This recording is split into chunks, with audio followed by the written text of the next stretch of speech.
Well, time for Clorinde drip stuff, which I really enjoy. I have a lot of respect for this woman. It's just I can't pull for her, which actually makes me quite sad because I'd actually quite like to bring her home. But I don't think it'd benefit my account at all to risk any sort of savings, especially while I'm playing a bit less. Oh, is she tracking? Let's go. I don't know whether to feel bad for the HLHL. Well, I forget the exact name of it, but you know, the Carnarian turned into a monster. Ready.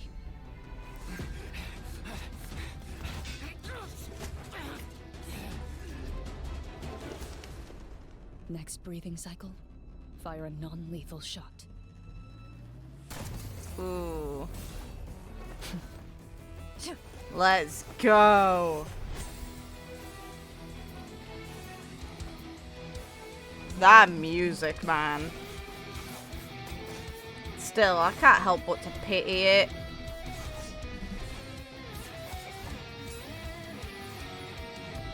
Ready. And obviously the upcoming story is going to give us more.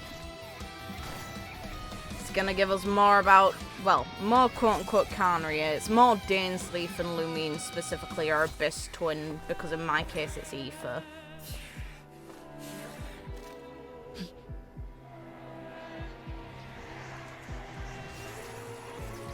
So like, the breathing sounds are regular for something that is a perceived quote-unquote monster. I'm not sure if it's just me. Hunting grounds. Struggle all you want. Yeah, no, okay. I always catch my prey in the end. Where evil lurks, shoot on sight. The thing is, though, they're not really... As much as I appreciate Clorinde and the atmosphere being set by this, they're not evil. They're just not. I owe my skills to the Marechaussee hunters, who fought to bring Fontaine out of a dark age. Someone needs to keep them sharp at all times. Let's go. The hunt is complete. Sweet. Like, I'm all for it. The music, the everything. This woman has her vibe. I'm looking forward to seeing a very different side to her, though, later. Because, you know, her story quest is implied to be her actually trying to enjoy herself, and then it just escalates into something more.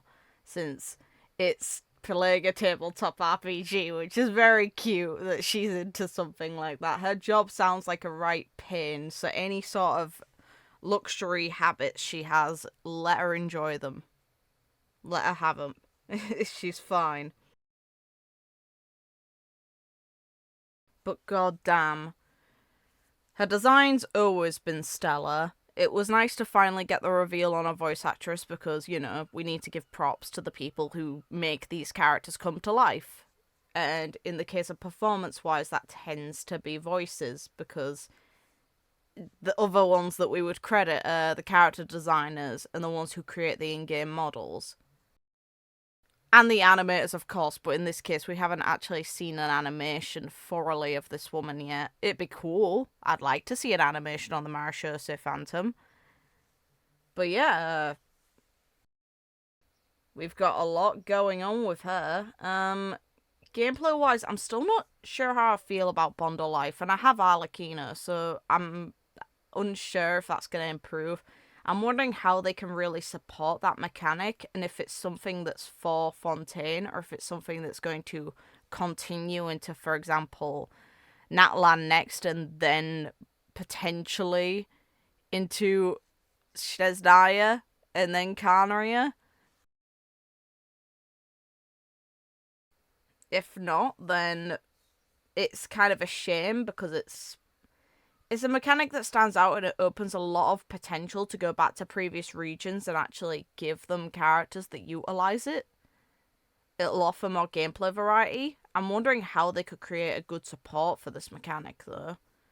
It's like, Sigewinne seems to be the closest they've got so far, and we don't know how she performs, so we'll see. She's obviously a skip as well for me. There is literally no chance of me bringing Sigewinne home, because if I'm not bringing Clorinde, who I have infinite more interest in. I really like Clorinde. She's a great character. But if there's not a chance of me bringing her home, then there's literally less than zero of me bringing Sigewinne. Not that I don't wish people luck on both banners. Best of luck to you guys. The fact that they're rerunning Farina is a wow. I like the fact that they're rerunning her, though, in the potential, she possesses in Clorinde's story is introduced her to having a rerun. I think that's a good sort of time for it. The Archons are all solid characters in this game, aside from Venti, really, which is sad because, he was the first one. Not to say he's bad, he's just nowhere near as good for utility as the others. I will happily take this. I'm really hoping for some fun things to come out of a story quest. Obviously, the Abyss story is going to be really good because we're finally actually going to interact with our sibling, which is something, well, we're finally going to quote-unquote interact. They've been setting us on this path the entire time, and we did come across them already in memories as well as in person, and we're encouraged to continue on this journey to meet them again. So here we are, potentially going to meet them again. Dainsley fighting them is a wow. He's probably gonna lose. As sad as it makes me to say it, he's probably gonna lose. Meanwhile, Siege Wound's quest seems to imply, based on the voice lines, it's going to reveal how she's got a humanoid-looking form, which is very interesting because we've all kind of wondered why she has that appearance in the first place. So yeah, getting answers on that, I'm all for that. They can go for it, that's great.